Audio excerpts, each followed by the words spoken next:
Bismillahirrahmanirrahim. Assalamualaikum warahmatullahi wabarakatuh.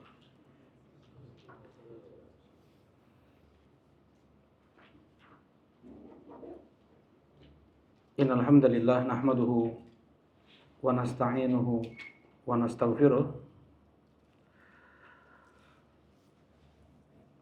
wa na'udzu billahi min shururi anfusina wa min sayyiati a'malina. May yahdihillahu fala mudilla lahu wa may yudlil fala hadiya lahu. Asyhadu an la ilaha illallah wahdahu la syarika lahu wa asyhadu anna Muhammadan abduhu wa rasuluh sallallahu alaihi wa ala alihi wa sahbihi wa sallama tasliman katsira, amma ba'd. Qala Allah Ta'ala fil Qur'anil Karim, ya ayyuhalladzina amanu taqullaha wa qulu qawlan sadida yuslih lakum a'malakum wa yaghfir lakum dhunubakum wa may yuti'illaha wa rasulahu faqad faza fawzan 'azima. Alhamdulillah, kita bersyukur dengan kita memuji Allah Subhanahu wa taala yang dengan limpahan nikmat, rahmat dan ihsan-Nya, jazakallahu khair, di malam hari Selasa ini Allah mudahkan kita untuk duduk bermajlis dalam majlis thalabul ilm, yang mudah-mudahan Allah Subhanahu wa taala terima ibadah kita dan mudah-mudahan menjadi sebab dipermudahnya langkah kaki kita menuju surga Allah Subhanahu wa taala. Allahumma amin. Nah, masih insyaallah kita melanjutkan kajian kitab Thalathatul Usul yang ditulis oleh Syekh Muhammad ibn Abdul Wahhab An-Najdi rahimahullahu taala. Dan kita masih di pembahasan Al-Aslu Tsani, yaitu landasan yang kedua, ma'rifatu dinil islami bil adillah, mengenal Islam dengan dalil. Dan kita masih di tingkatan agama yang kedua, yaitu al-iman, dan di rukun iman yang kelima, yaitu al-iman bil yaumil akhir, iman terhadap hari akhir. Terakhir pembahasan kita adalah tentang hisab. Ya, ketika manusia mereka berada di padang mahsyar, berapa lama? 50.000 tahun. Mereka menanti al-qadha wal hisab, menunggu datangnya Allah, pengadilan Allah,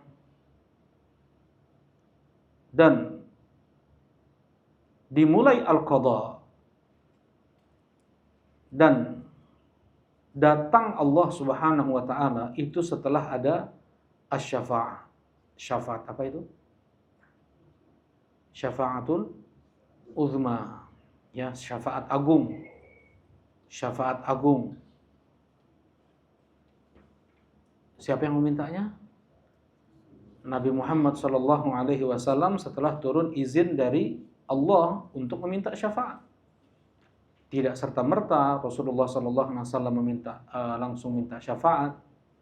Ya, tapi Rasulullah sallallahu alaihi wasallam memuji Allah dulu dengan sujud yang lama, baru turun izin, baru Rasulullah minta syafaat. Setelah itu barulah ada al-qisas, ya. Baru setelah itu ada al-qisas. Kemudian al-qadha. Al-qadha itu pengadilan. Siapa yang dizalimi maka ditunaikan. Orang yang pernah menzalimi harta, darah, kehormatan, maka akan diambil pahala sholatnya, puasanya, sedekahnya, di situ. Itu namanya al-qadha, pengadilan. Kalau dia tidak punya amal soleh, apa yang terjadi? Dosa orang yang didolimi ditimpakan kepada para pelaku zalim. Ya. Nah, itu al-qadha. Kemudian al-hisab. Di sana ada hisab, perhitungan. Nah, sebelum hisab ada tatayyur as-suhuf, yaitu pembagian lembaran amal. Pembagian lembaran amal. Ada yang menerima lembaran amal di tangan kanannya, ada yang di tangan kiri, ada yang dari belakang punggung. Yang menerima lembaran amal dengan tangan kanan, maka dia akan dihisab dengan hisab yang mudah. Dan siapa yang menerima lembaran amalnya dengan tangan kiri atau dari belakang punggung, maka jelas dia akan mendapatkan kerugian, masuk ke dalam neraka jahanam, sa'ir. Ya. Barulah setelah itu hisab. Ya. Yang diberi lembaran amalnya di tangan kanan, fasaufa nuhasibu hisaban, fasaufa yuhasabu hisaban yasira, dia akan dihitung dengan perhitungan yang mudah. Nah, itu hisab. Yang pertama kali dihisab untuk hubungan antara seorang hamba dengan Allah adalah salat. Apabila baik, maka baiklah seluruhnya. Nah, di sini ya hendaknya seseorang dia memperhatikan betul salatnya, jangan ngasal. Ya, dari wudu, syurutus shalah, syarat-syarat salat dipenuhi. Nah, dalam hadis Abu Hurairah radhiyallahu taala anhu, seseorang salatnya dilipat gandakan pahalanya menjadi bid'ah wa isyrina darajah, ya, 20 sekian derajat, kata Rasulullah SAW. Idza kan, itu apabila tawaddo'a fa ahsanal wudu. Dia berwudu di rumah. Apabila dia itu berwudunya apa? Di rumah. Dan dia sempurnakan wudunya. Bukan hanya yang rukun saja. Bukan yang wajib saja. Dia tunaikan mukammilat, penyempurna wudu, seperti dahulukan tangan kanan, dia lakukan 3 kali yang itu sunnah, ya. Fa ahsanal wudu, dia perindah wudunya dari rumah. La yanhazuhu illa shalah, la yukhrijuhu illa shalah. Kemudian tidak dia keluar dari rumahnya itu kecuali hanya untuk sholat. Tidak bergerak tubuhnya, tidak keluar dari rumahnya kecuali hanya untuk sholat. Maka kaki yang satu sebagai penggugur dosa, langkah yang satu lagi untuk meninggikan derajat. Nah, itu syaratnya itu. Ya, sholat itu menjadi 25 sampai 27 kali lipat dalam hadis ini, bid'u isyrina darajah. 20 sekian derajat. Ya. Kemudian Rasulullah SAW mengatakan dalam hadis yang lain, ya, ruku dan sujudnya hanya untuk meninggikan derajat. Karena dengan wudu sudah gugur dosa-dosanya. Nah, yang paling menjadi sebab akan baik, sebab akan baik seseorang dalam hisab adalah apa tadi? Salatnya. Apabila baik salatnya, maka baik pula lah seluruh amalannya. Nah, jadi bagaimana kita bisa khusyuk dalam salat itu? Kita memahami apa yang kita baca. Bukan khusyuk itu hening gitu ya. Kita salat di tempat yang hening, pinggir sungai kah? Di tempat ruangan kedap suara kah? Enggak seperti itu. Ya. Tetapi bagaimana hatinya selaras dengan apa yang dia ucapkan. Allahu Akbar itu memang ada di dalam hatinya. Ketika dia membaca Al-Fatihah, itu memang yang ada di dalam hatinya. Itu yang namanya khusyuk dalam sholat. Bukan khusyuk dia bisa tenang, dia nggak bergerak, tubuhnya nggak seperti itu. Dan memang ya itu diantara tanda juga. Ketika tubuh seseorang dia diam ketika sholat, itu menunjukkan ketenangan hatinya. Tapi bermacam-macam juga orang hatinya, ya bisa zahirnya tenang, tetapi entah apa yang dipikirkan di dalam hatinya. Tetapi yang dikatakan khusyuk adalah yang diucapkan itu, itulah yang ada di hatinya. Ya, itu khusyuk. Jadi ketika di tempat keramaian sekalipun, nah beberapa ya hadis asar datang dari Nabi, datang dari para sahabat. Ya, di saat ada suara yang keras sekalipun tidak menoleh mereka. Ya, karena mereka hanyut dengan bacaan Qur'annya, karena mereka hanyut dengan zikir-zikir salat. Ya, kata Syekh Muhammad bin Shalih bin Utsaimin rahimahullahu taala, kalaulah seseorang dia berjuang keras untuk bisa lulus sekolah tuh, kedokteran kah, teknik lah, macam-macam. Dia harus menghafal rumus-rumus, dia harus menghafal nama-nama penyakit, nama-nama virus, nama-nama obat yang susah.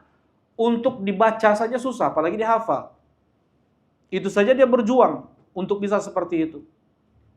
Masa mau dia lulus ujian di dunia untuk mendapatkan kebaikan di akhirat, dia tidak berusaha untuk bisa memahami apa yang dia baca ketika sholat. Nggak paham apa yang dibacanya ketika sholat. Nah ini yang penting untuk kita perhatikan adalah perkara sholat. Amalan yang paling dicintai oleh Allah. Dan Allah berada di hadapan kita ketika kita sedang sholat. Wallahu qibalal musalli idza shalla. Allah itu berada di hadapan orang yang sholat ketika dia sedang sholat. Nah, ini hisab. Nah, barulah setelah itu al-mizan.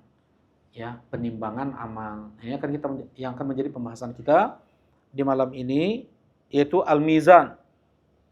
Mizan adalah alat untuk menimbang. Itu mizan. Alat untuk menimbang. Ya.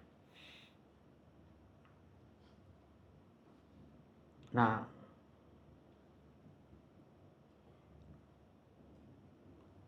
wal mizan ini kebanyakan pendapat para ulama bahwasanya mizan itu urutannya setelah hisab. Ya, urutan mizan itu setelah hisab. Dalil datang tentang mizan itu dari ayat Al-Qur'an dan hadis Nabi sallallahu alaihi wasallam. Ya. Dalil tentang mizan itu datang dari ayat Al-Qur'an dan hadis Nabi sallallahu alaihi wasallam. Baik. Dari ayat Al-Qur'an siapa yang hafal? Ayat tentang mizan. Siapa yang hafal? Sudah hafal semua ini mah. Kak Iqbal?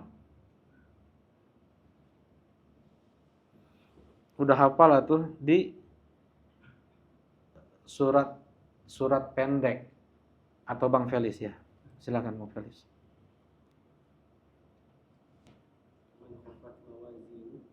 Iya.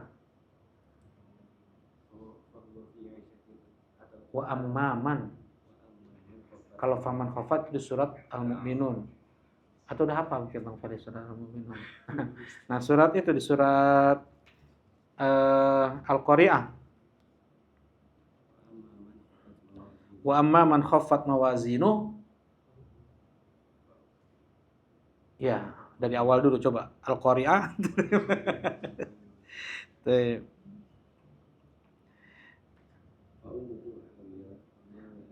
Itu mah udah di akhir tuh. Coba Siapa yang mau baca? Yang mau baca? Nah, ya Kang Arfi.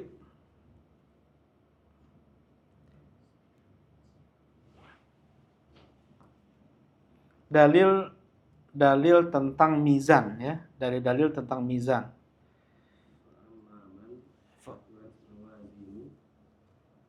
Ya, terus fahuwa fi 'ishatin radiyah. Terus ya.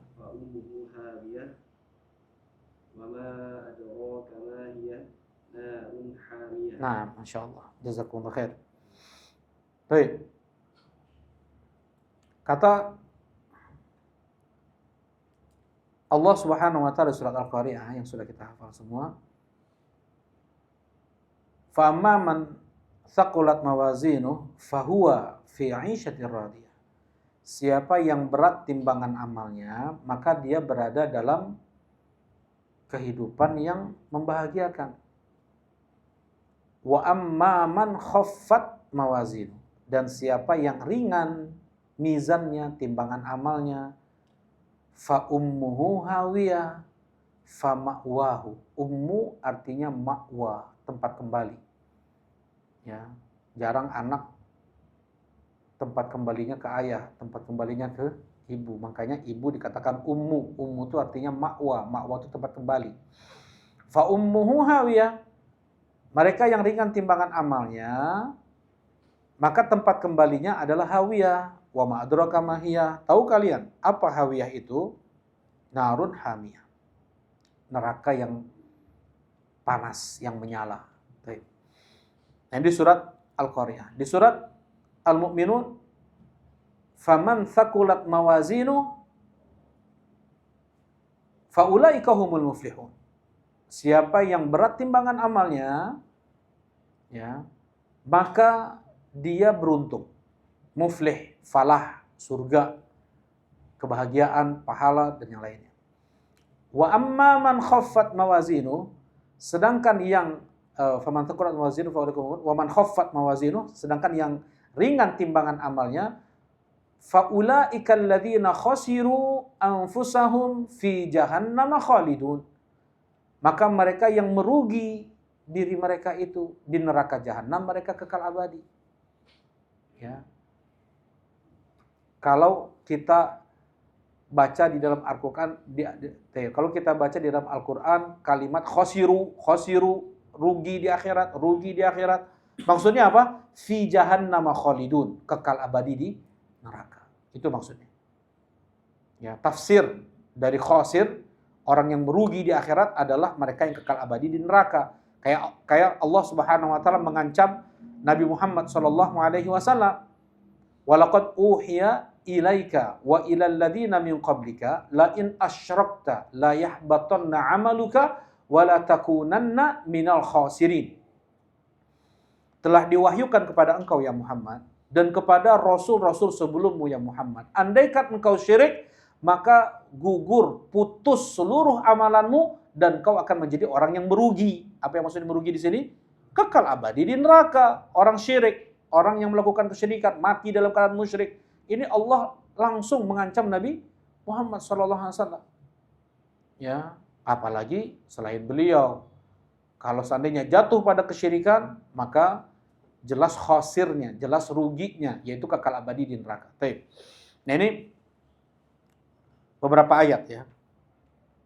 Kemudian juga ada hadis. Ada hadis Nabi banyak. Ada hadis Nabi banyak tentang mizan. Ayat yang lain pun masih banyak juga ya, enggak Anda baca semua. Ya. Hadis misalnya apa? Kalimatani khafifatani 'alal lisan, thaqilatani fil mizan, habibatani ilar rahman. Apa itu? Dua kalimat yang sangat mudah diucapkan, sangat dicintai oleh Rahman, sangat memberatkan timbangan. Apa itu Kang Rama? Dua kalimat itu apa? Baik, subhanallah wa bihamdih, subhanallahil azim. Ya, sedikit faidah saja ya. Hadis ini adalah hadis terakhir di Sahih Al-Bukhari. hadis ini. Imam Bukhari itu urutan hadisnya itu bukan asal aja beliau, bukan ngasal. Bahkan sanad-sanadnya di Sahih Bukhari itu beliau tidak ngasal menyebutkan sanad ini, sanad yang pertama, sanad yang terakhir, ya hadisnya sama, tapi nggak ada yang sama, urutan sanad itu nggak ada yang sama. Itu dahsyatnya Al-Imam Bukhari rahimahullah taala. Misalnya di awal, kenapa Imam Bukhari rahimahullah taala menyebutkan hadis yang pertama, ya hadis innamal a'malu binniyat, dengan sanad yang beliau pilih itu, padahal beliau mempunyai banyak sanad untuk hadis innamal a'malu binniyat. Ya, beliau ingin lebih mendahulukan keluarga Nabi SAW. Abdullah ibn Zubair, ya guru beliau. Abdullah ibn Zubair, guru beliau. Ya, nah demikian pula beliau akhiri juga sahih beliau tersebut, ya dengan riwayat dari guru beliau ini juga, Abdullah bin Zubair. Kata Al-Hafidz Ibnu Hajar Al-Asqalani rahimahullahu taala, sengaja Imam Bukhari rahimahullahu taala beliau menyebutkan hadis ini dengan sanad ini mengamalkan hadis Nabi sallallahu alaihi wasallam, qaddimu Quraisyan, dahulukan oleh kalian orang Quraisy itu. Ya, dahulukan oleh kalian orang Quraisy. Ya, dalam hal menyebutkan sanad pun Al-Imam Al-Bukhari mendahulukan guru beliau yang itu Quraisy. Ya, karena memang mereka mempunyai hak, ya. Ahlul Bait, keluarga Nabi, mereka mempunyai hak dari kita itu lebih. Ya, kita wajib mencintai mereka lebih daripada kita mencintai keluarga kita sendiri. Nah, kenapa? Kenapa? Wah, ya masih ya. Karena memang perintah dari Allah. Innallaha ya'muru, sesungguhnya Allah memerintahkan kalian bil adli wal ihsan, untuk berbuat adil dan baik, ya, kepada keluarga Nabi. Bil adli wal ihsan wa ita'idil qurba, kepada keluarga Nabi SAW. Ya. Dan Rasulullah berwasiat sebelum beliau meninggal, as-salata wa al-baiti, jaga oleh kalian salat, jaga oleh kalian keluargaku. Tapi mereka yang tentunya apa? Istiqomah. Bagaimana mereka para sahabat memahami ayat-ayat tentang keutamaan keluarga Nabi SAW? Kata Abu Bakar As-Siddiq radhiyallahu taala anhu, "Fa walladhi nafsi biyadihi la al-bait Rasulillah sallallahu alaihi wasallam ahabbu ilayya min al-baiti." Demi yang jiwaku ada di tangannya, sungguh keluarga Rasulullah SAW lebih aku cintai daripada keluargaku sendiri. Tuh. Wajibnya kita untuk mencintai keluarga Nabi yang istiqomah, yang di atas Al-Quran dan Sunnah. Bukan yang kayak Abu Lahab, bukan yang kayak Abdul Muttalib misalnya, yang kayak Abu Lahab tuh. Ya, yang suka meninggikan kuburan, yang suka mengukir-ukir kuburan, itu kayak Abu Lahab itu. Ya, tapi kita harus seperti yang kita mencintai keluarga Nabi yang seperti Ali bin Abi Thalib. Bagaimana? Rasulullah SAW menugaskan Ali bin Abi Thalib, la tada' qabran musyrifan illa sawaita, wala suratan illa tomasta. Wahai Ali, jangan engkau tinggalkan kuburan yang meninggi kecuali engkau ratakan dengan tanah. Dan jangan engkau tinggalkan apapun bentuk patung, gambar, kecuali engkau tomasta, engkau hancur leburkan. Itu tugas Rasulullah kepada Ali bin Abi Thalib. Yang kayak Ali bin Abi Thalib kita cintai, seperti Imam Syafi'i, Hasan dan Husain, Zainal Abidin, Muhammad Al-Baqir, ya, Ja'far As-Shadiq. Mereka para keturunan Nabi yang mereka adalah ulama besar. Mereka punya madhab sebagian mereka, ya. Ya, Imam Syafi'i ada madhab, ya jelas itu madhabnya. Ada juga Muhammad Al-Baqir, ada Ja'far As-Shadiq, ya, baik. Dan tidak boleh kita untuk mencela nasab. Ya, ketika ini fatwa dari Syekh Muqbil Ibn Hadi Al-Wadi'i rahimahullahu taala, ketika di Yaman Utara itu banyaknya Syiah, ya. Kalau Ana dulu belajar di Yaman Utara, jadi kita tetanggaan Syiah sama Syiah ini. Ya, tapi mereka mengakunya Syiah Zaidiyah, ya, Hadawiyah. Dan menurut para ulama, Syiah Zaidiyah adalah Syiah yang paling dekat dengan Ahlu Sunnah, yang paling mirip ibadahnya, akidahnya. Mereka nggak membenci Abu Bakar dan Umar seperti itu. Dan mereka pun masih dihukumi Muslim oleh Syekh Muqbil dan para ulama yang lain, dia masih Muslim. Nah, yang di Yaman ini, yang di Yaman. Nah, mereka banyak mengaku keturunan Hasan. Ya, kata tulab, kata para penuntut ilmu pada saat itu kepada Syekh Muqbil, ya Syekh, ini mereka ini benar nggak nih keturunan Hasan? Masa banyak ini Hasani, keturunan Hasan. Kita nggak boleh mencela mereka. Ya, kita nggak boleh mencela nasab, termasuk dari apa? Perbuatan jahiliyah. Ya, arba'un fi ummati min umuril jahiliyah la yatrukunahunna. Kata Rasulullah SAW, 4 perkara pada umatku yang itu adalah kebiasaan jahiliyah yang belum bisa mereka tinggalkan. Di antaranya adalah at-ta'an fil ansab, yaitu mencela nasab. Ada al-fakhru bil ahsab. Mereka bersombong-sombong dengan karuhun. Ya, ada al-fakhru bil ahsab. Ya, ahsab itu berarti ke atas. Nah, fakhr, sombong. Saya suku ini, saya dari ras ini, saya. Nah, itu jahiliyah itu. Baik. Kata Syekh Mubil, nggak boleh kita mencela. Ya, mereka, kita tetap ukur mereka itu dengan apa? Dengan seberapa mereka tamasuk, berpegang terhadap Al-Quran dan Sunnah. Seberapa mereka istiqomah di atas Sunnah Nabi SAW.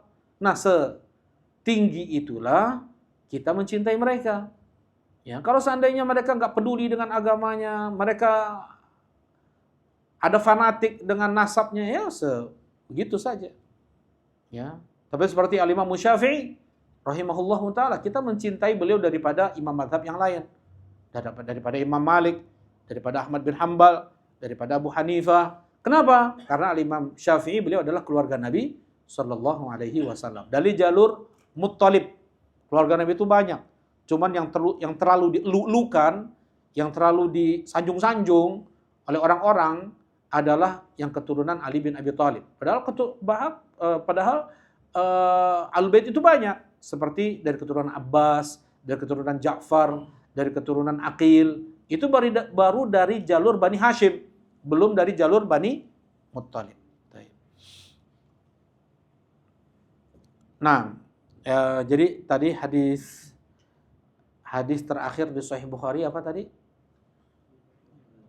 2 kalimat yang sangat mudah terucap oleh lisan, dicintai oleh Rahman, dan sangat memberatkan timbangan, yaitu subhanallah wa bihamdi, subhanallahil azim. Kan gak sulit ya?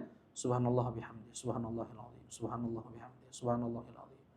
Ya, tapi sebagian orang ngomongin orang lebih ringan daripada zikir ini. Ya, kemudian ucapan yang sia-sia, ucapan yang gak manfaat, ya nyanyi-nyanyi, apa semua itu bagi mereka lebih ringan daripada mengucapkan subhanallah wa bihamdi subhanallahil azim. Jadi kita jangan buang waktu kita itu. Ya. Karena kita perlu amal ibadah yang dapat memberatkan timbangan. Nanti insyaallah akan kita bahas ya. Ya tadi kenapa? Kalau berat timbangan amal seseorang, maka apa? Maka dia akan menjadi orang yang falah, muflih. Dia akan mendapatkan surga sudah. Ya.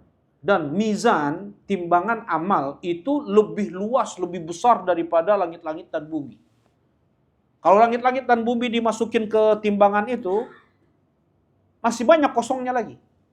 Nah, kita perlu melakukan amal untuk memenuhi timbangan itu. Ya. Nah, diantaranya tadi mengucapkan subhanallah wa bihamdi subhanallahil azim. Saqilatani fil mizan, yang berat, yang membuat berat timbangan. Ada berat timbangan, ada penuh timbangan. Apa yang membuat penuh timbangan? Amal apa? Tauhid, masyaallah nanti masyaallah jazakallahu khair. Baik. Kata Rasulullah apa? Walhamdulillahi tamlaul mizan. Dan ucapan alhamdulillah sangat memenuhi timbangan. Kalau tadi kan memberatkan, ini memenuhi timbangan. Ya, penuh timbangan. Kata Rasulullah SAW berikutnya, wa subhanallah walhamdulillah tamla'an atau tamla'u ma bainas samawati wal ardh. Dan ucapan subhanallah dan alhamdulillah itu kalau bentuk benda itu sangat memadati langit-langit dan bumi.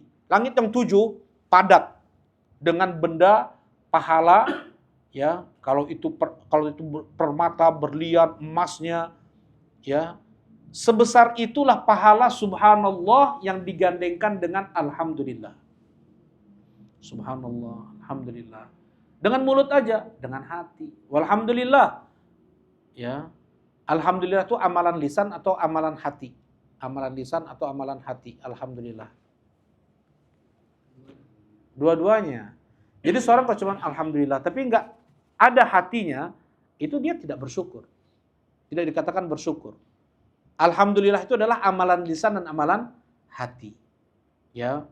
Segala puji bagi Allah. Ya. Segala puji bagi Allah. Kalimat alhamdu adalah pujian yang disertai dengan pengagungan dan kecintaan. Ketika dia mengucapkan alhamdulillah, dia mengagungkan Allah, dia mencintai Allah Subhanahu wa taala. Baik. Kalimat pengagungan yang disertai dengan kecintaan. Baik. Nah, ini dalam hadis nih. Banyak dalil-dalil tentang mizan. Ya.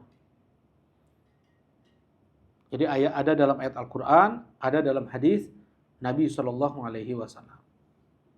Nah, kemudian seperti apa sih mizan itu?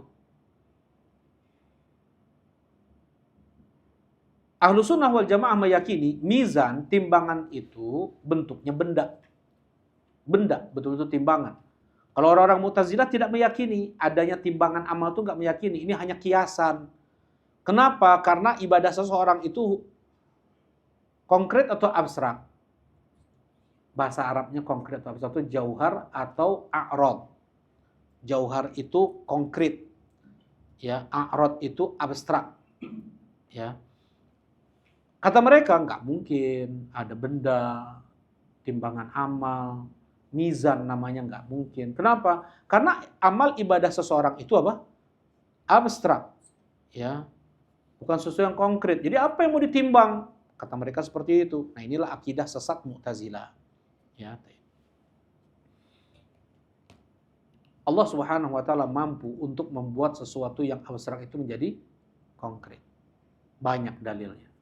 Kata Rasulullah SAW, Iqra'u az-Zahrawain, Al-Baqarah wa Ali Imran. Fa innahuma ya'ti yaumal qiyamati ka'annaha ghamamatan au ghayayatan.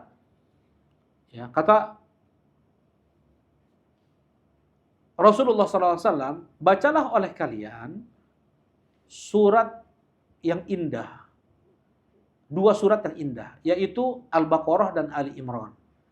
Karena itu akan datang di hari kiamat seperti kumpulan burung atau kumpulan awan hitam yang akan menaungi dia nanti di hari kiamat. Ya. Jadi Allah ubah bacaan kita, ini kan abstrak ya. Kemudian Allah ubah bisa menjadi kumpulan awan, kumpulan burung. Nah, begitu jugalah amal atau perbuatan kita di dunia ini. Kalau seandainya baik perbuatan kita ya di dunia ini, maka yang menemani kita adalah sosok yang baik rupa. Siapa engkau? Aku adalah amalanmu yang soleh. Berbeda kalau perbuatannya nggak baik. Siapa engkau? Aku adalah dosa maksiat engkau yang kau lakukan. Jadi Allah Subhanahu wa taala bisa mengubah amal ibadah menjadi sesuatu yang itu benda, ya, menjadi benda, menjadi sosok, menjadi yang berbicara. Ya, nanti yang ngasih syafaat juga kepada pelakunya siapa? Al-Qur'an dan saum. Ya enggak? Itu udah otomatis tuh. Al-Qur'an dan saum sudah pasti diizinkan tuh. Ya, orang yang berpuasa, orang yang menjaga as-saum wa Al-Qur'an, ya. Ya Allah, aku tahan, aku yang menahan dia untuk tidur. Dia begadang karena aku, ya Allah, aku menahan dia. Aku yang menahan dia untuk makan. Dia lapar karena aku, ya Allah. Baik. Jadi mereka berdua berbicara kepada Allah Subhanahu wa taala. Banyak dalilnya. Ya, bagaimana Allah bisa ubah yang abstrak itu menjadi konkret, menjadi benda lah, ya, menjadi sosok yang akan berbicara, ya, seperti hadis Nabi SAW, "Iqra'ul Qur'an fa innahu ya'ti yaumil qiyamati syafi'an li ashabihi." Bacalah oleh kalian Al-Qur'an karena Al-Qur'an itu nanti akan datang sebagai pemberi syafaat untuk yang membacanya. Akan datang. Jadi bukan Al-Qur'an ini bukan, tetapi pahala Qur'annya. Ya, bukan Quran ini mushaf ini bukan, tetapi pahala Quran yang kita baca itu yang akan menjadi pengawal seseorang. Ya, baik. Nah, ini akidah Ahlussunnah wal Jamaah. Ya. Jadi sangat mudah bagi Allah Subhanahu wa taala untuk menjadikan kalimat alhamdulillah, subhanallah wa bihamdihi, subhanallahil azim sesuatu yang bisa ditimbang. Ya, sesuatu yang bisa jadi benda. Nah, nanti akan kita bahas apa saja yang ditimbang itu apa saja. Baik. Nah, ini yang diyakini oleh Ahlussunnah wal Jamaah bahwasanya mizan itu adalah benda timbangan yang datang sifat-sifatnya juga dari Nabi sallallahu alaihi wasallam. Fatudhu sijillat fi kifah wal bitaqa fi kifah. Kata Rasulullah sallallahu alaihi wasallam, diletakkan lembaran-lembaran amal di satu daun timbangan dan diletakkan secari kertas itu di daun timbangan yang satunya. Berarti apa? Di sini ada dua daun timbangan. Timbangan ada dua daun timbangan. Ya, yang satu untuk catatan amal buruk, yang satu untuk catatan amal baik. Baik. Nah, jadi ada dua kifah, dua daun timbangan. Kemudian ya, sifatnya adalah adil. Ya, adil. Jadi nggak pernah menzalimi itu. Ya, adil teh akurat gitu ya, akurat. Kemudian yang satu lagi detail.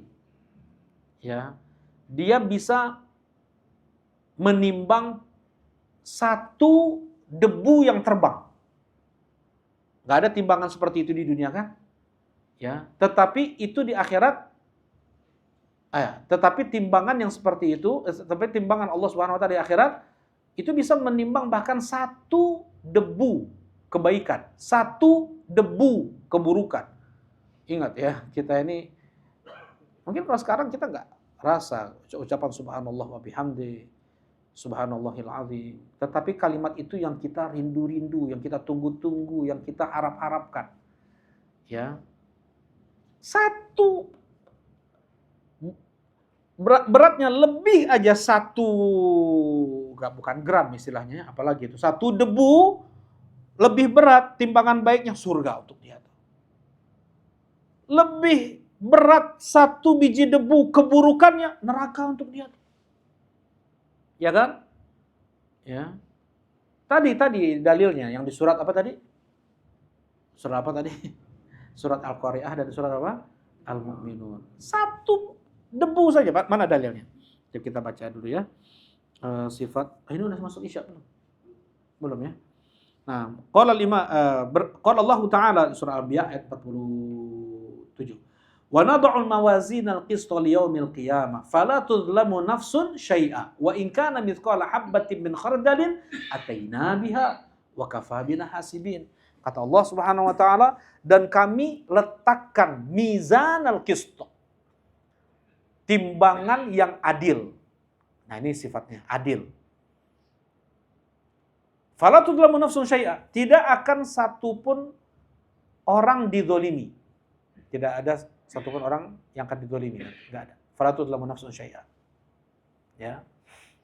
Nah, misalnya dia melakukan dosa satu kali ditulisnya 3, ya, diperberatnya lebih. Nah, misalnya sekarang nih, bulan apa? Bulan Dzulqa'dah. Seseorang dia beramal soleh, pahalanya dibesarkan, bukan dilipat gandakan jadi banyak, enggak. Tetap satu tertulis ya, tetapi apa? Lebih besar. Nah, seseorang demikian pula ketika dia melakukan dosa, misalnya dia bohong, enggak ditulis jadi 10 tuh bohongnya tuh, enggak. Tetap satu tapi jadi lebih besar. Fala tadlimu fihinna. Kita bahas bulan haram lagi nih. Kita di bulan haram kan ya, bulan Dzulqa'dah. Bulan haram apa saja? Novel apa saja bulan haram? Muharram, Rajab, Dzulqa'dah, Dzulhijjah. Jazakumullah khair. Yang berturut-turut Dzulqa'dah, Dzulhijjah, Muharram, kemudian yang keempatnya adalah Rajab. Kalau bulan-bulan haji apa saja? Bulan-bulan haji Kang Oscar, bulan-bulan haji. Dzulhijjah. Satu lagi. Muharram. Nah, gimana? Syawal ya, bulan-bulan haji, insyaallah kita bahas nanti setelah Isya. Alhamdulillah, sallallahu alaihi wasallam. Assalamualaikum warahmatullahi wabarakatuh. Bismillahirrahmanirrahim. Assalamualaikum warahmatullahi wabarakatuh. Alhamdulillah, wassalatu wassalamu ala Rasulillah, amma ba'd. Nah, masih kita dalam pembahasan Al-Mizan yang wajib untuk diimani oleh setiap muslim dan menjadi pembeda antara ahli sunnah dengan ahli bid'ah. Iman terhadap Al-Mizan, adanya timbangan amal. Yang menyelisih ahli sunnah wal jamaah dalam hal ini adalah ahli bid'ah Al-Mu'tazilah. Nah, pencetusnya Wasil ibn Atha. Wasil ibn Atha lebih mengedepankan akal logika daripada ayat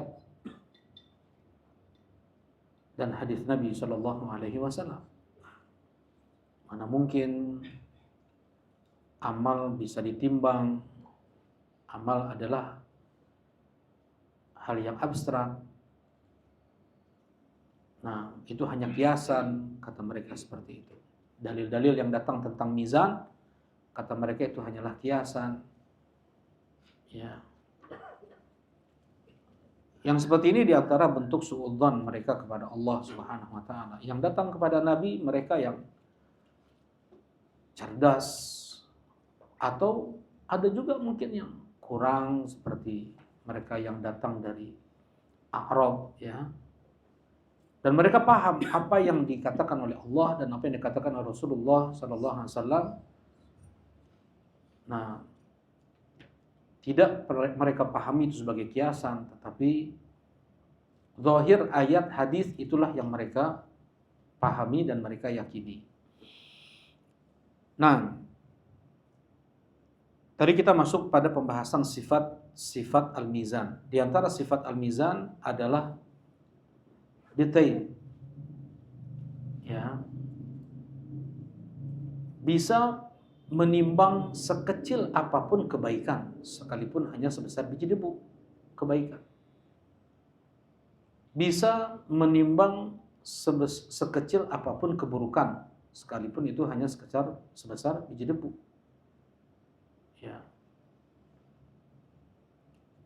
Nah, ayat di surat Al-Anbiya ayat 47. Wa in kana mithqala habbatin min khardalin atayna biha. Sekalipun hanya sebesar biji debu kami datangkan. Kami timbangkan. Ya. Amalan mungkin yang terbilang sepele, kecil, remeh di hadapan orang, dan juga bagi kita nggak berat untuk kita lakukan. Seperti halnya tersenyum. Apa susahnya kita senyum?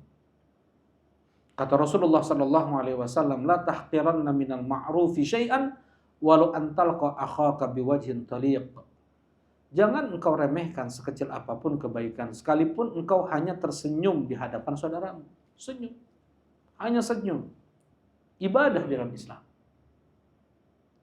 Lawannya apa? Cemberut tuh. Pun masuk sayyi'ah, membuat orang kesal. Ya, sayyi'ah bisa jadi. Nah karena itu coba jangan kita lalui waktu kecuali kita berniat di sana ibadah. Kita duduk dengan anak istri, bagaimana kita menjadi yang terbaik untuk keluarga kita. Kata Rasulullah SAW, khairukum khairukum li ahli. Sebaik-baik kalian adalah yang terbaik untuk keluarganya. Bukan artinya kita harus ceramah terus, ngajarin Quran terus. Nggak mesti. Kita duduk ya bersengkrama dengan mereka. Mereka bisa nyaman di sisi kita. Ya. Enggak mereka ingin kita pergi gitu. Khairukum khairukum li ahli.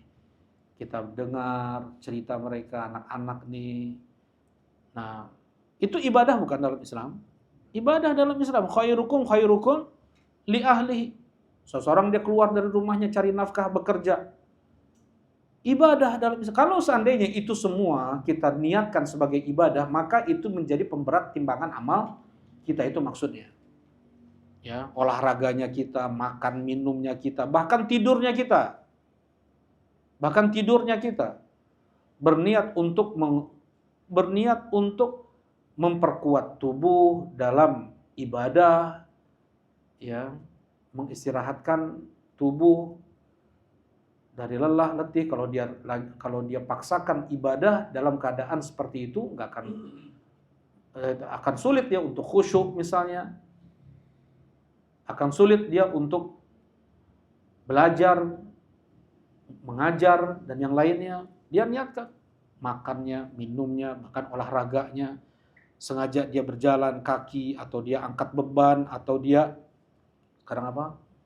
Sepedahan, atau main basket, main bola, apapun itu dia niatkan untuk dia olah tubuhnya agar sehat. Ya.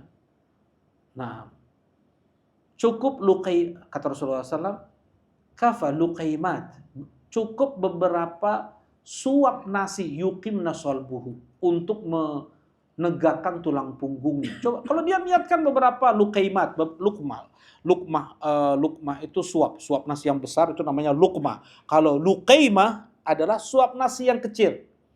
Cukup beberapa suap nasi yang kecil. Kalau luqaimat kata Nabi berarti kurang dari 10 tuh.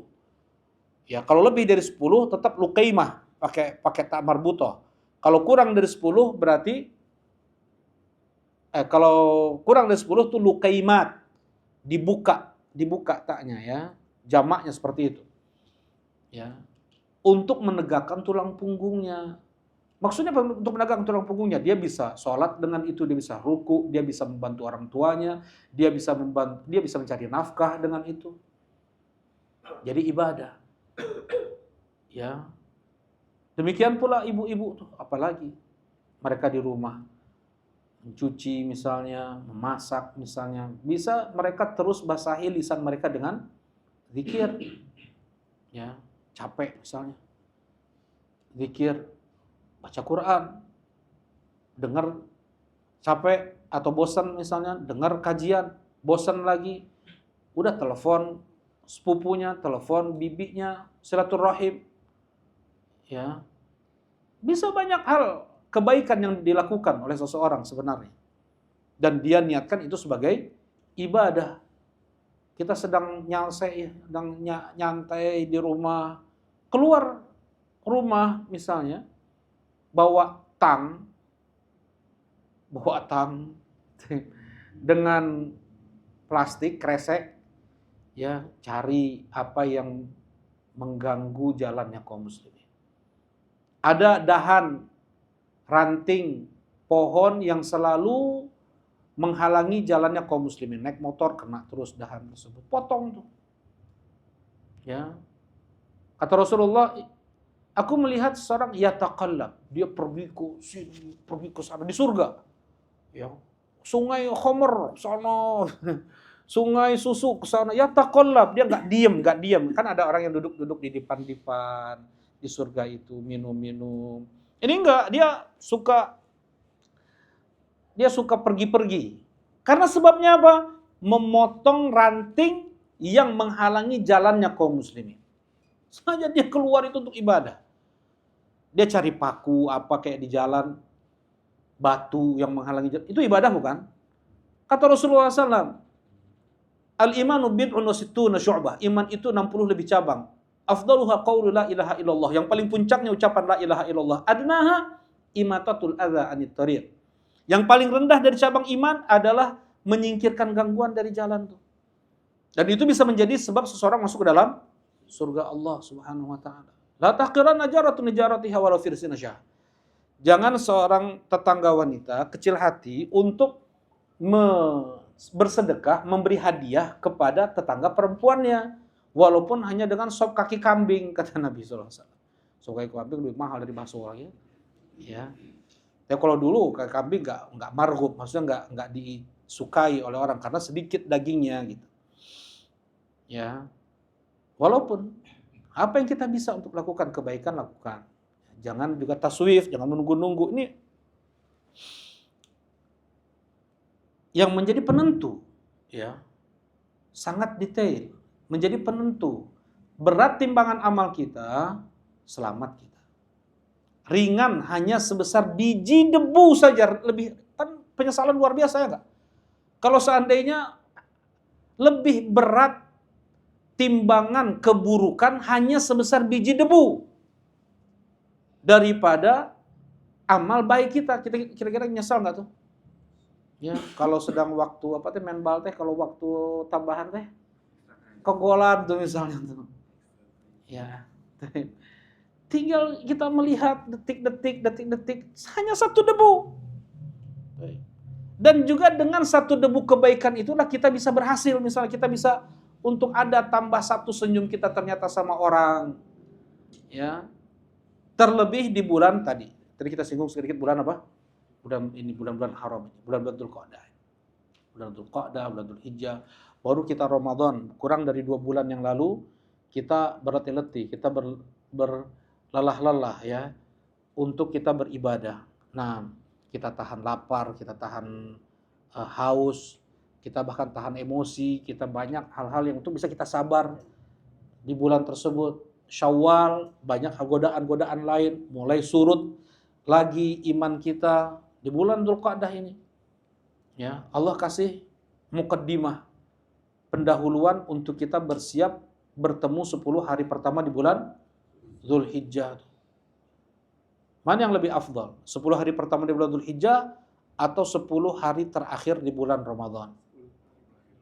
10 hari terakhir di bulan Ramadan lebih afdal daripada 10 hari pertama di bulan Dzulhijjah, Hermansyah. Nah, Kang Wahyu, 10 hari pertama di bulan Dzulhijjah lebih afdal daripada Ramadan. Ya.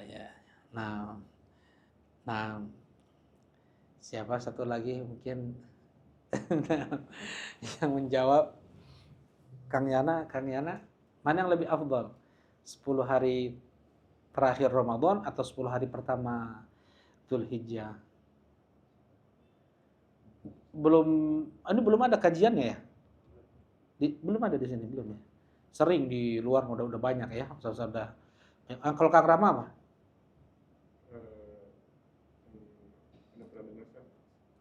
Lebih utama malamnya di bulan Ramadan, lebih utama siang-siang harinya di bulan Dzulhijjah. Masya Allah, itu ucapan Syekhul Islam Ibn Taimiyah rahimahullahu ta'ala.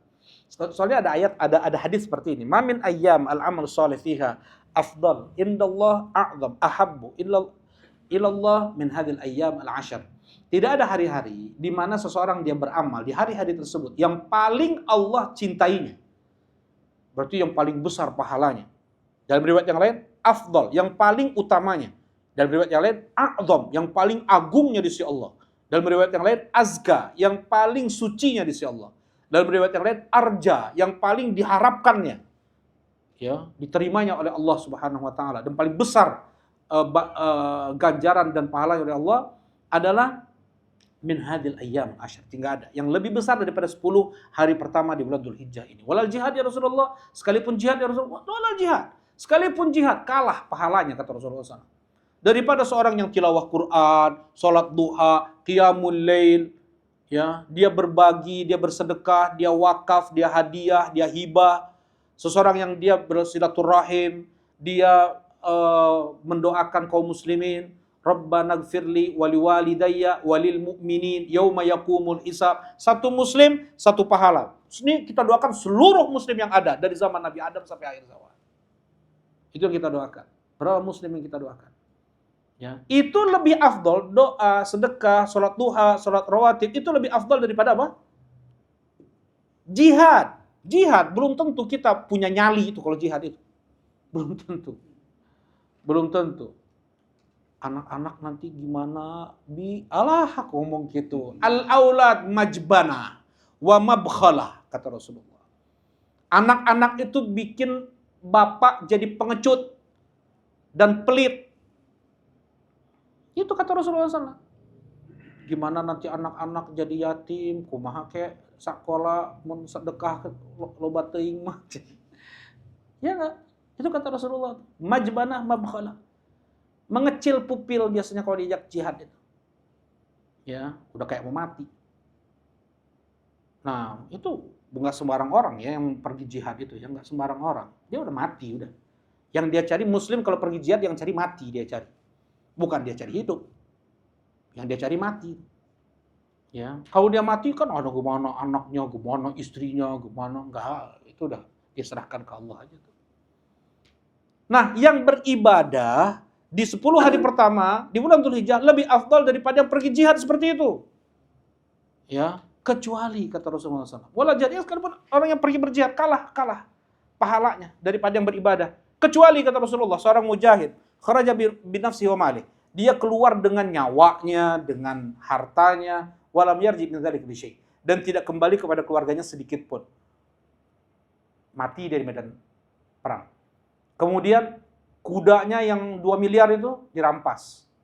Kemudian pedangnya, bajunya, semua senjatanya habis dirampas oleh orang-orang musyrikin. Barulah yang seperti itu, mujahid yang seperti itu lebih afdol daripada yang hanya tilawatul Quran, bersedekah, berzikir, beristighfar di 10 hari pertama di bulan Dzulhijjah. Kira-kira gimana tuh?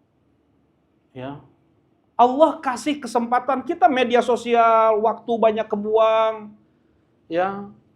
Entah apa yang kita lakukan, banyak ketertinggalan. Untuk kita mengejar ketertinggalan tersebut 10 hari pertama dari Dzulhijjah Allah kasih itu. Anugerah rahmat dari Allah Subhanahu wa taala. Habis-habisan lagi seseorang untuk beramal di 10 hari pertama di bulan Dzulhijjah. Lalu ada yang lebih afdal. Kata Kang Rama menukilkan ucapan Syekhul Islam Ibn Taimiyah rahimahullahu taala dan Al-Hafidz Ibnu Qayyim rahimahullahu taala 10 hari pertama di bulan Dzulhijjah itu lebih baik daripada 10 hari terakhir di bulan Ramadan. 10 malam terakhir di bulan Ramadan lebih afdal daripada 10 malam pertama di bulan Dzulhijjah. Ini menurut pendapat Syekhul Islam. Dan Anang kurang sepakat. Karena dari 10 malam terakhir bulan Ramadan enggak semuanya ada keutamaan, hanya satu dari 10 tersebut. Pendapat yang kedua, 10 hari pertama di bulan Dzulhijjah masih lebih afdal daripada 10 hari terakhir di bulan Ramadan. Dan 10 malam pertama di bulan Dzulhijjah masih lebih afdal daripada 10 malam terakhir di bulan Ramadan, kecuali di malam yang di sana ada malam Lailatul Qadar. Pendapat yang kedua. Tapi Ana lebih cenderung pada pendapat yang ketiga.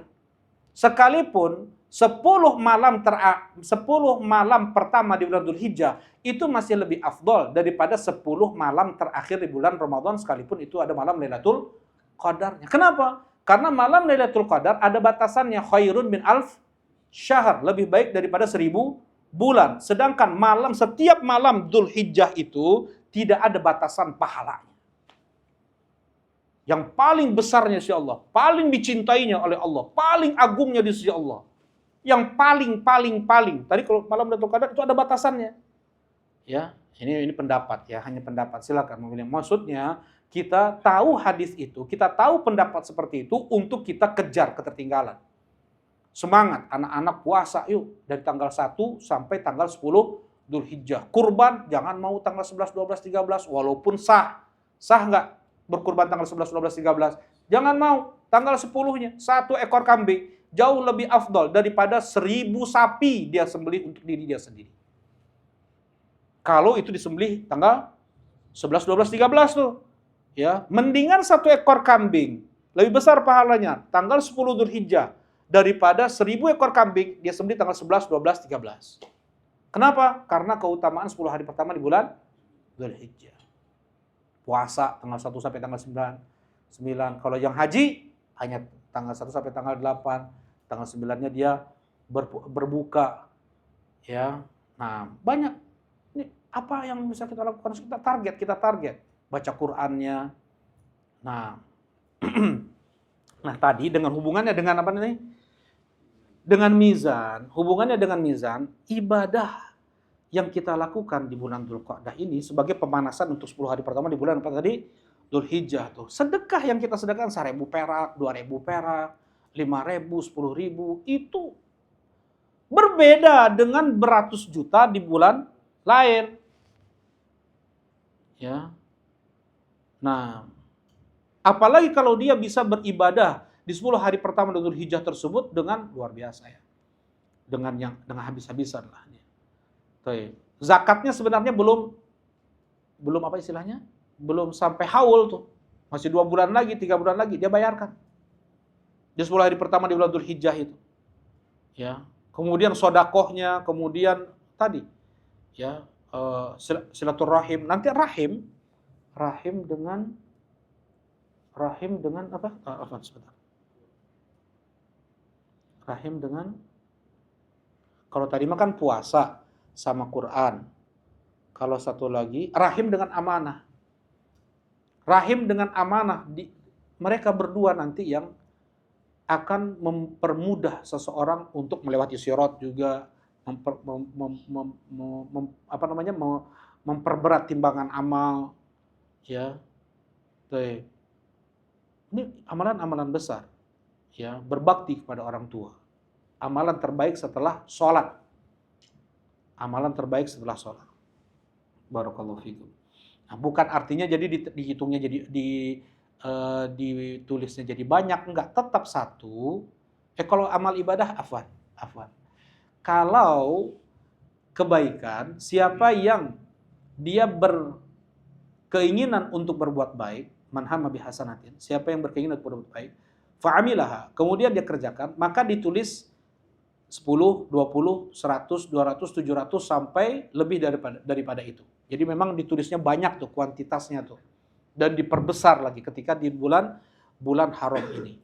Ya, kata Abdullah ibn Abbas di tafsir Ibnu Katsir, beliau mengatakan andaikan dosa diperbesar dosanya walaupun satu, bukan kuantitasnya, diperbesar dosanya di bulan-bulan haram, demikian pula lah amal soleh maka akan diperbesar juga kualitasnya itu. Jadi kalau di bulan haram ditulis banyak pun diperbesar apa? Pahalanya.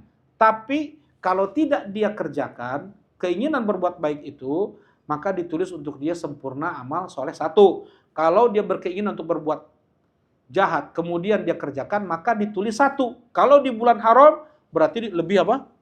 Lebih besar lagi. Satunya ini besar gitu lebih daripada bulan-bulan lain. Kalau tidak dia kerjakan, maka bisa ditulis pahala, bisa ditulis dosa, atau bisa tidak ditulis pahala atau dosa. Kumahata.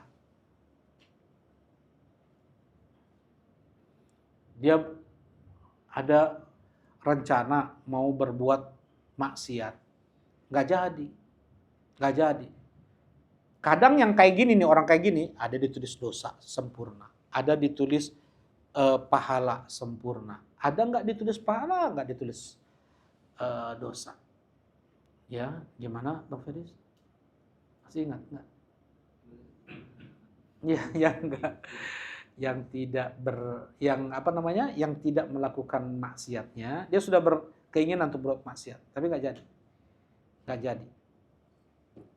Ada yang ditulis dosa, kapan? Ada yang ditulis pahala, kapan? Ada yang tidak ditulis dosa, tidak ditulis juga pahala, kapan? Nah, silakan. Kak Iqbal udah mau jawab tuh, sama Kang Rahmat udah kelihatan nih, udah semangat mau jawab. So, Kak Iqbal, so. Yang berdosa itu saat dia sudah berniat, tapi gagal karena uzur. Berniat. Salah. Gua salah. yang Yang berdosa. Yang berpahala dulu. yang berpahala itu Oh, yang berpahala sudah kalau di depan maksudnya sudah di depan mata dia meninggalkan karena Allah Masya Allah. Ketika dia sudah mau bermaksiat, tiba-tiba dia ingat Allah. Dia jadi takut kepada Allah. Aduh, ini mizan nih. Ditimbang nih, di amalan. Dia nggak jadi tuh. Surut langsung keinginan dia untuk bermaksiat karena dia ingat akhirat. Ya. Dia takut kalau sedikit saja lebih berat timbangan buruknya neraka. Nggak jadi tuh. Dia tinggalkan maksiat tersebut berpahala. Yang kedua, kalau dapat dosa kapan? dia meninggalkan manusia tersebut tapi bukan karena Allah. Bukan karena Allah, karena apa? Karena tabrakan, karena leungit duitna misalnya. Tapi dia sudah memulai aksinya.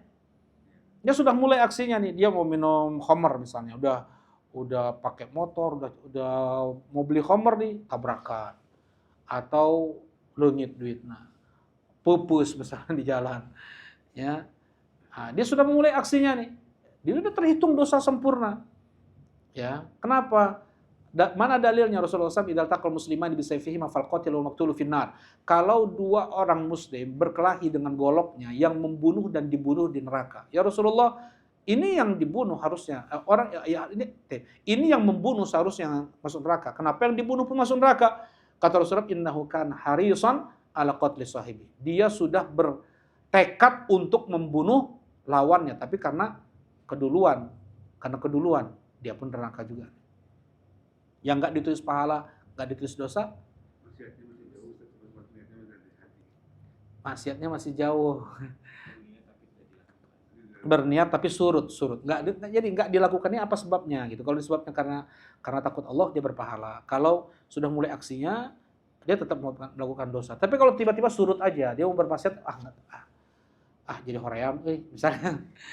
Jadi malas aja, misalnya nggak jadi ini maksiatnya, dia nggak ditulis pahala, nggak ditulis dosa. Baik. Nah, ya maksudnya Anda sedikit mengingatkan kita berlelah-lelah lagi ya, bercapek-capek lagi insya Allah di 10 hari pertama di bulan Dzulhijjah, dan datangkan niat. Ya ini pun di bulan Dzulqa'dah ini kita sudah mukaddimah nih, sudah latihan untuk kita beribadah di 10 hari pertama di bulan Dzulhijjah. Hari yang sangat dirindu, ditunggu oleh para ulama, oleh orang-orang soleh. Baik. Kemudian, ya, kita lanjutkan. Tadi sifat al-mizan. Kemudian, apa yang ditimbang? Apakah yang ditimbang itu amalannya yang Allah ubah menjadi benda, atau yang ditimbang itu lembaran amalnya, atau yang ditimbang itu orangnya? 3. Nah, datang beberapa hadis yang ditimbang itu semuanya ini nih. Ya, ada yang ditimbang itu amalannya. Ya. Tadi subhanallah, alhamdulillah tamlaul mizan. Ucapan alhamdulillah itu sangat memenuhi timbangan, ya. Amalannya. Allah ubah menjadi benda. Ya. Kemudian juga kata Rasulullah sallallahu alaihi wasallam, wa subhanallah walhamdulillah tamla'an atau tamna'u baina samawati wal ard. Ucapan subhanallah dan alhamdulillah sangat memenuhi langit-langit dan bumi, yang itu akan dimasukkan ke timbangan amal. Ya, bisa Allah ubah menjadi benda. Jadi amal itulah yang Allah ubah menjadi benda, kemudian itu yang ditimbang. Yang pertama. Yang kedua, yang ditimbang itu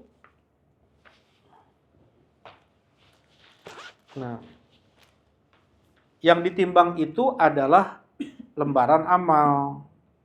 Ya. Mana dalilnya? Hadis tentang bitaqah. Bitokoh itu apa? Tentang kartu ya. Nah, hadis kita baca, hadis Abdullah bin Amr bin As. Hadis Abdullah bin Amr ibn As. Rasulullah SAW bersabda, Inna Allah sayakhalas rajulan min ummati ala rusil khalaiq yaumil qiyamah, fayunsharu alaihi 99 sijillan, kullu sijillatin mithla maddil basar. Sesungguhnya Allah Subhanahu wa taala akan menyelamatkan seseorang dari umatku di hadapan makhluk di hari kiamat. Di yunshar, apa namanya, di yunsharnya dipaparkan kepadanya atau tis'ina sijillah. Ya, 99 lembaran amal. Setiap satu lembaran amal mithl maddil basar, seperti sejauh mata memandang. Panjangnya sejauh mata memandang, lebarnya sejauh mata memandang. Berapa jangkauan pandangan? Berapa meter, berapa kilometer? Ya. Kalau di Gunung Mangelayang kelihatan Gunung Malabar. Ada mungkin 40 kilometer kali ya. Kalau dari gunung ke gunung tuh. Nah, sejauh itu, sejauh mata memandang, panjang dan lebarnya.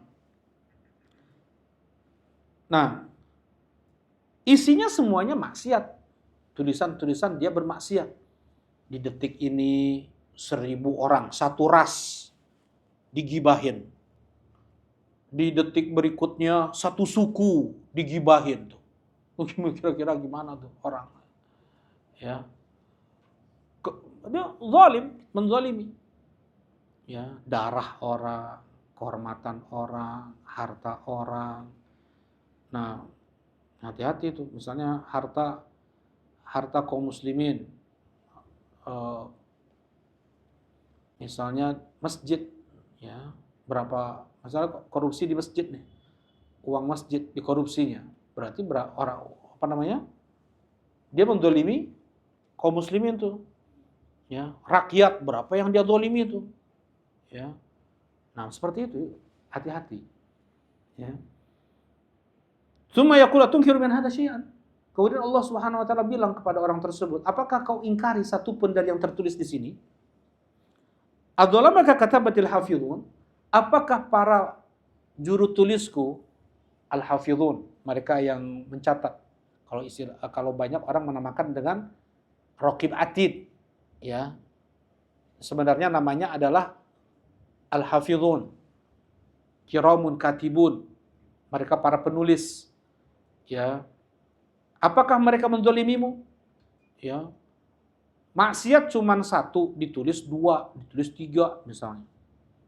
Enggak sholat cuma sekali ditulis 1000 kali misalnya. Apakah seperti itu? Apakah ada kezaliman? Ya, fayaqulu la ya, enggak ya Rabb. Pas. Ya, yang mereka tulis sesuai. Fayaqulu afalaka udhrun? Apakah engkau ada uzur untuk itu semua maksiat yang kau lakukan itu? Apakah ada uzur? Orang-orang cari uzur ya, sekarang mah. Kalau orang cari-cari uzur di hadapan Allah nggak bisa lagi berkelit. Kalau sekarang cari-cari uzur sudah terpaksa, jadinya pinjol saya. Ya, untuk apa? Untuk nyekolahin anak. Pinjol nyekolahin anak. Ya, sampai pinjam uang ke bank untuk tadi nyekolahin anak lah, yang nggak darurat, nggak mati anak kalau nggak sekolah. Ya, nah dia mungkin dapat cibiran dari keluarganya lah, cibiran dari tetangganya lah, piomongan batur lah. Nah dia nggak tahan tuh. Kenapa saya harus pinjam uang untuk tahlilan? Ya, nah nggak sedikit uang untuk tahlilan itu. Kemudian dia pinjam uang. Kenapa? Bisa dipajarkan. Iya. Masa nggak beradab? Ada keluarga meninggal nggak ditahlilin misalnya. Ya. Baik. Yang seperti untuk maksiat pun dia rela untuk bermaksiat, meminjam uang riba. Afalaka udhrun? Di hadapan Allah nggak ada lagi yang bilang seperti itu. Fayaqulu la ya Rabb, nggak ada udzur bagiku ya Allah. Memang sengaja aku berbuat maksiat itu. Ya. Fayaqulu bal innalaka indana hasanah fa innahu la dzulma 'alaikal yaum. Kata Allah, eh, sesungguhnya ada kebaikan kau miliki dan tidak ada kezaliman untukmu hari ini. Fatukhrat bitaqatun, kemudian dikeluarkan satu lembar kertas kecil, bitokoh, hanya sekartu nama. Fiha asyhadu an la ilaha illallah wa asyhadu anna Muhammadan abduhu wa rasuluh. Tertulis di sana 2 kalimat syahadat. Tertulis di sana 2 kalimat syahadat. Dengan jujur dari hatinya. Fayaqul uhdur waznat. Saya letakkan itu di mizan, di daun timbangan yang satu. Fayaqulu ya Rabb ma hadhil bitaqah ma hadhihi sijillat. Ya Allah, apa bandingannya satu kartu ini dengan 99 gulungan, 99. Jadi yang satu sejauh mata memandang tersebut tuh digulung tuh. Ya. 1 digulung, 2, 3, 4, 99. Sejauh mata memandang masing-masing itu. Ini kertas segini. Taruh nih di daun timbangan yang satu lagi. Bagaimana bandingannya ya Allah? Ya, faqala innaka la tudlam. Engkau tidak akan didolimi. Qala fatudhu asijillat fi kifah. Kemudian diletakkanlah 99 itu di satu daun timbangan, wal bitaqah fi kifah, kemudian satu kartu syahadat tersebut di satu daun timbangan yang lain, fatoshat as-sijillat. Toshat tuh berhamburan gitu. Ya bukan jatuh kayak gitu aja, tapi kayak nggak ada beratnya sama sekali si jilat itu. Seperti debu, seperti kapas ketika ketika ditimpa dengan sesuatu yang berat, dia terhempas kayak gitu. Itu namanya toshat. Ya. Wa thaqulatil bitaqah, dan bitaqah ini beratnya luar biasa nih. Fala yadkhul ma'smillahi syai'. Tidak ada yang bisa menyamai beratnya nama Allah Subhanahu wa taala. Nah ini, dari sekian banyak dosanya enggak ada yang syirik. Kalau sudah ada yang syirik, jangan harap dapat kayak gini nih. Itu makna syahadat. Enggak ada yang syirik. Enggak ada pakai susu, enggak ada pakai jimat, nggak ada dia bilang demi Allah, demi Rasulullah, nggak ada bilang ini semua karena antum, ini semua karena antum, namanya itu Masya Allah wa syi'ta. Ini semua karena kehendak Allah dan karena kehendak engkau ya Rasulullah. Syirik sudah itu. Apalagi nggak disebut Allah, ini semua karena engkau. Ya, kita mendapatkan kebaikan ini karena engkau. Itu ucapan-ucapan syirik. Untung ada kamu. Tuh. Muntut, kalau jatuh lah, dikusruk lah, itu udah kalimat-kalimat syirik itu. Nah, kalau bukan karena CCTV, atau kalau ini, untung ada CCTV nih. Untung ada satpam nih. Nah, itu udah syirik itu. Hati-hati, ucapan pun bisa mengandung apa? Kesyirikan. Itu yang disebutkan oleh Syekh Muhammad bin Abdul Wahab. Orang dulu, para ulama dulu bilang, kalau bukan karena sowang ini kita bakal kecurian tadi malam tuh. Kan sowang kalau ada orang asing dia bunyi ya. Dia bersuara, sowang tuh. Atau ada suara anjing misalnya. Kalau bukan karena anjing ini kita bakal kecurian tadi malam. Nah, itu udah kalimat-kalimat syirik. Ya, untung ada anjing ini, untung ada sowang ini. Untung ada CCTV, untung ada satpam. Itu kalimat syirik. Hati-hati. Nah, orang ini dia berbuat maksiat, nggak ada sedikit pun mau syirik besar atau syirik kecil. Nggak ada riya, nggak ada sum'ah, nggak ada ujub, bangga diri. Ya. Baik. Nah, ini berarti yang ditimbang apa?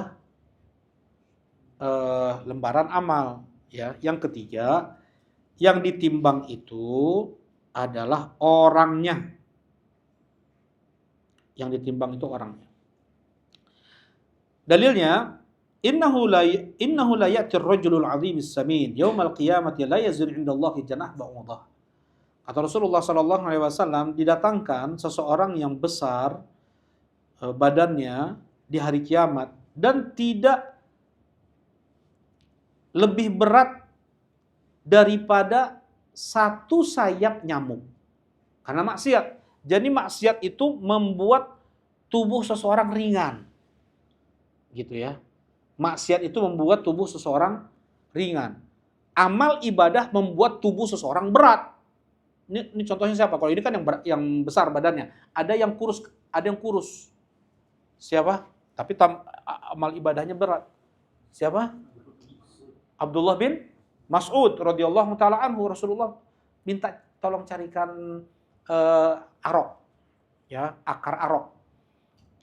Siwak di kita mah. Ya, dia cari pas naik pohon arok tuh pohon merambat. Ya, kalau di sini mah kayak pohon markisa kayak gitu. Ya, tapi nggak menjalar kemana-mana, di sekitar situ aja gitu. Kalau yang kita pakai untuk siwak akarnya, nah dia Abdul bin Mas'udnya agak naik sedikit. Masa saking kurus ya berarti bisa naik tuh ke pohon arok itu. Angin menyingkap betis Abdullah ibn Mas'ud. Spontan sahabat ketawa, bukan sengaja nyungsurikeun, enggak. Spontan aja ketawa. Ya, apa yang kalian tertawakan, kata Rasulullah SAW. Min diqi suqihi ya Rasulullah. Karena kecil betisnya ya Rasulullah. Ya, kecil betis Abdullah bin Mas'ud. Abdullah bin Mas'ud memang dulu penggembala kambing. Dulu yang nggak ada ini, yang nggak ada nggak ada kemuliaan, kehormatannya suku Hudzail itu. Bukan orang Quraisy, beliau orang Mekah, tapi bukan dari suku Quraisy. Jadi pesuruh-pesuruh seperti itu yang menggembalakan kambing Abu Jahal pun, Abdullah bin Mas'ud juga hilang satu kambingnya, dipotong telinga Abdullah bin Mas'ud langsung oleh Abu Jahal. Jahat Abu Jahal ini. Ketika perang Badar, ya Rasulullah bilang siapa yang mendapatkan Abu Jahal, coba cari. Kemudian Abdullah bin Mas'ud, ya dia naik ke dada Abu Jahal. Abu Jahal begede, ya Abdullah bin Mas'ud naik ke dadanya nih. Abu Jahal sudah terkapar. Siapa yang membuatnya terkapar? Mu'ad dan Mu'awwidh. Ya, Mu'ad dan Mu'awwidh. Dua anak, umur 15 tahunan.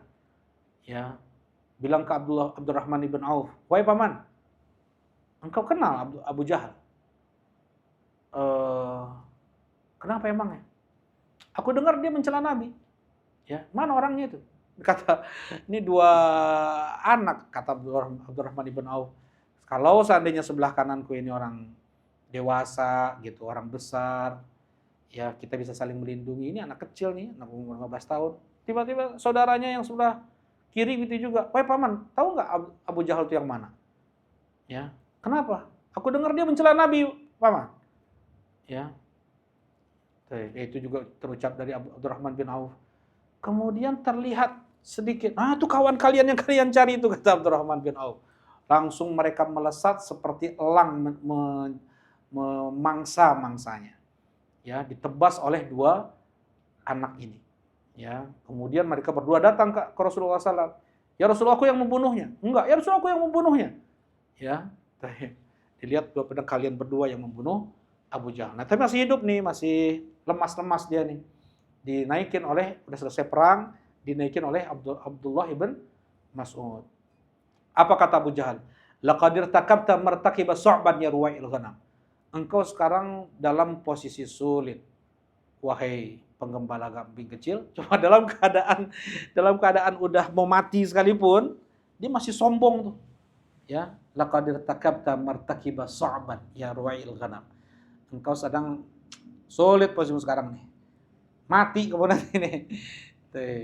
Langsung dibunuh oleh Abdullah ibn Mas'ud. Datang ceritanya, kisahnya, dipenggal, kemudian dibawa ke Rasulullah, itu nggak benar. Ya, dalam Islam nggak ada kayak gitu. Ya, tapi dibunuh oleh Abdullah bin Mas'ud itu benar. Ya, kata kalau yang tadi yang kepalanya dipotong bawa ke Nabi SAW, kemudian Abdullah bin Mas'ud bilang, ya Rasulullah, al-udhun bil-udhun war-ra'su ziyadah. Ya Rasulullah nih, kisos nih, telinga dengan telinga nih. Ini kepala bonus. Nah, itu tambahannya. Ada sebagian ulama menghasankan pendapat itu. Baik. Abu Jahal.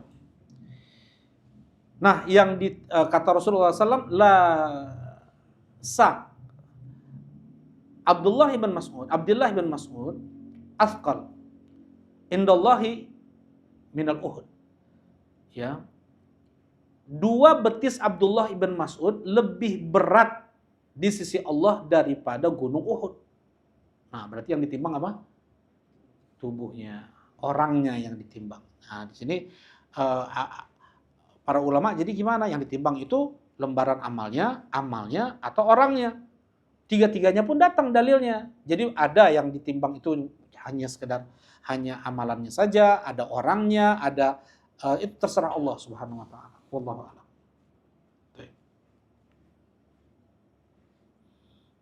Nah, apakah orang kafir ditimbang juga amalannya? Nah, ini khilafnya. Khilaf. Ada yang mengatakan ditimbang amalan tadi, faman khaffat mawazinuhu fa ulaika alladziina khasiru anfusahum fi jahannam khalidun. Siapa yang ringan timbangan amalnya, maka dia merugi dan kekal abadi di neraka. Kan itu kata Allah Subhanahu wa taala. Ya, berarti ditimbang tuh. Ya kan? Nah, di surat Al-Kahfi ayat 105 mengatakan fala nuqimu lahum yaumal qiyamati wazna, dan kami tidak tegakkan untuk dia timbangan. Kami tidak tegakkan untuk mereka orang kafir di hari kiamat itu timbangan. Ya. Nah, maksudnya tidak menguntungkan mereka, wallahu alam. Ya, ini dua pendapat, dan Anda lebih cenderung pada pendapat yang mereka pun ditimbang oleh Allah Subhanahu wa taala untuk menentukan mana yang lebih berat keadaan mereka nanti di neraka jahanam. Ada yang di lumpurnya, ada yang di tebing, ada yang di permukaan. Kan nggak sama orang kafir itu ya. Ada yang sosialnya bagus, ada yang bunuh-bunuh kaum muslimin di Palestina, macam-macam. Ada yang membela Palestina, ya nggak sama orang kafir itu. Ada yang membela Nabi SAW, ya kayak Abu Thalib, dia berada di permukaan neraka. Barakallahu fikum. Mungkin ini silakan ada yang mau ditanyakan, tafadhol. Insyaallah kita bahas pertemuan berikutnya, yaitu apa? Sirat ya. Sirat dan haud. Sirat dan haud insyaallah. Haud belum kan? Telaga belum ya? Sudah? Oh sudah ya. Nah, sirat insyaallah. Silakan, ada yang mau ditanyakan?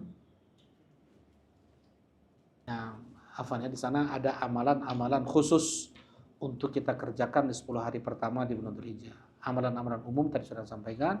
Amalan khusus adalah memperbanyak zikir, tahlil, takbir dan tahmid. La ilaha illallah, Allahu akbar, dan alhamdulillah. Ya, kemudian seperti puasa tanggal 9 Dzulhijjahnya, kemudian berkurbannya tanggal 10 Dzulhijjah, ada haji. Nah, itu ada itu amalan-amalan khusus yang hendaknya diperbanyak di 10 hari pertama di bulan Dzulhijjah. Nah, mungkin ini subhanakallahumma rabbana wa bihamdika asyhadu an la ilaha illa anta astaghfiruka wa atubu ilaik. Assalamualaikum warahmatullahi wabarakatuh.